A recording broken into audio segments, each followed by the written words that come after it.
If we were to have a mission in the game space, it's that we want to bring the player to make them a participant in the narrative.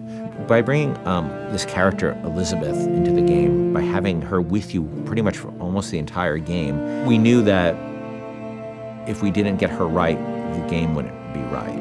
And she really is the emotional center of the game. This character, Elizabeth, she comes from a pretty dark place. But she's also got an incredible amount of enthusiasm for life. And when we found Courtney, I think we found somebody who could do both. I don't dance. Come on, let's go. Why? What could be better than this? It's so complex. I mean, you're talking about really trying to bring forth all the complexities of human nature that impact us because you're having to use only your voice to convey your entire, the character and what you're trying to portray. You have to put your entire body into it. So there are times when I'm doing voiceover work and I'm literally drenched in sweat because my body is working so hard. Hey! Knock it off! Stop it! Will you stop it? I'm not here to hurt you. Who are you? My name is DeWitt. I'm a friend. I come to get you out of here. Get away!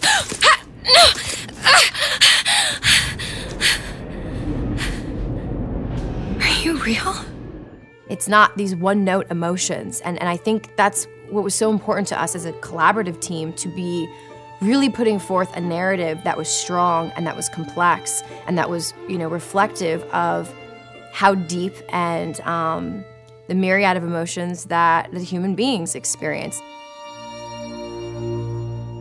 She really had a sense of telling a story and having a conversation with no words. If you're watching a silent film, you understand what's going on and you don't need words. We saw her and Sean's like, by the way, this is the girl. I'm like, oh yeah, that's the girl, absolutely. I had to really rely on my imagination and rely on what I was being told by, the director. Weird for me to see myself, literally, every movement that I did. Yeah. I mean, I see myself in it. I mean, it might not be my face, but the thing is she's actually in a world. When I did it, I was in an empty room. Yeah. They put me out into this giant sort of basketball court, it looked like, with stuff taped out on the floor that was sort of the imaginary, world.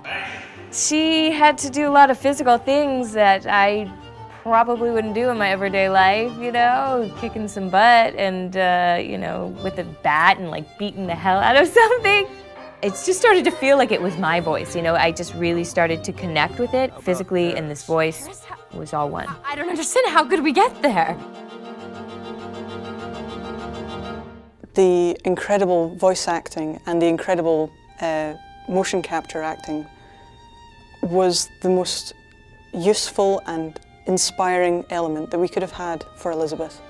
Liz will follow you around the world, and if you decide that you don't want to go where she thought you were heading, she can handle that really, really cleverly. She will stop if you stop. She will keep running if you decide that you're not interested in what you're doing here.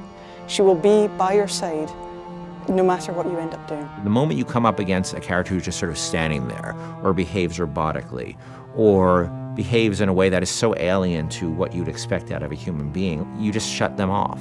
And you just say, oh, they're just a video game character. I don't need to worry about feeling anything about them. And so we tried a lot of things. We tried to make Liz have emotions so that she can react to things in the world and things that you do. For example, we might say that Liz will feel comfortable leaning against this wall, but she'll do so with her arms crossed. And she'll do so with her back slightly turned towards you. And that difference of just a few degrees is enough to make the player feel that they're really in the doghouse. You're going to see her all over the place. You're going to see her on giant billboards in, New York and LA, and you're going to see her on TV ads. I said, okay, well, if we're going to find a person to play Elizabeth, I think we already have that person. Еще один из самых первых вариантов Элизабет, я сказала, боже мой, это же я должна ее сделать. В один прекрасный день мне пришло сообщение на Facebook от Кена Левина о том, что у них есть ко мне предложение, от которого я не смогу отказаться, просьба связаться по электронной почте. И, соответственно, вокруг меня все суетились, чего-то хотели, потом сказали, так, все, начинаем работать, посадили меня на стул, сказали просто сиди, смотри прямо в одну точку. И опять начали вокруг меня бегать, снимая с меня скан лица. Я думаю, ну ладно, что, окей, хорошо. Я с этим справлюсь, а потом меня вдруг начали мучить, говорить, смейся, плачь, делай одухотворенное лицо, делай удивленное лицо.